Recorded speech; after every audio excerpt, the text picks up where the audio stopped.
বাংলাদেশের বেশিরভাগ পুরুষ সেক্সুয়ালি হতাশাগ্রস্ত বলে মন্তব্য করেছেন দেশের শোবিজ অঙ্গনের আলোচিত অভিনেত্রী সামিরা খান মাহি। তিনি বলেন, সেক্সুয়ালি হতাশাগ্রস্ত মানুষ ছাড়া এই ধরনের চিন্তা সুস্থ মানুষের মাথায় আসার কথা নয়। ১৩ আগস্ট মাহির ফেসবুকে প্রকাশিত একগুচ্ছ ছবি থেকে আলোচনার সূত্রপাত হয়, যেখানে দেখা গেছে সবুজ রঙের কোট, চোখে চশমা পরে একটি অফিসে বসে আছেন মাহি। এরপর থেকেই ট্রলের শিকার হন তিনি। অনেকেই তাকে পর্ন তারকা মিয়া খলিফার সঙ্গে তুলনা করেছেন।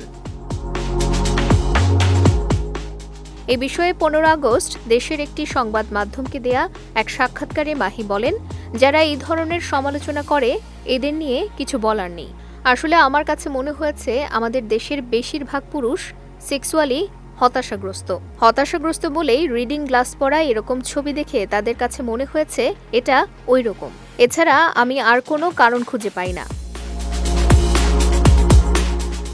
একজন আর্টিস্ট অনেক ধরনের ছবি আপলোড করতে পারে উল্লেখ করে এই অভিনেত্রী আরও বলেন, সেটা নিয়ে মানুষ নানান মন্তব্য করতেই পারে, কিন্তু এই ধরনের স্টুপিডিটি, অসভ্যতা তো মানা যায় না।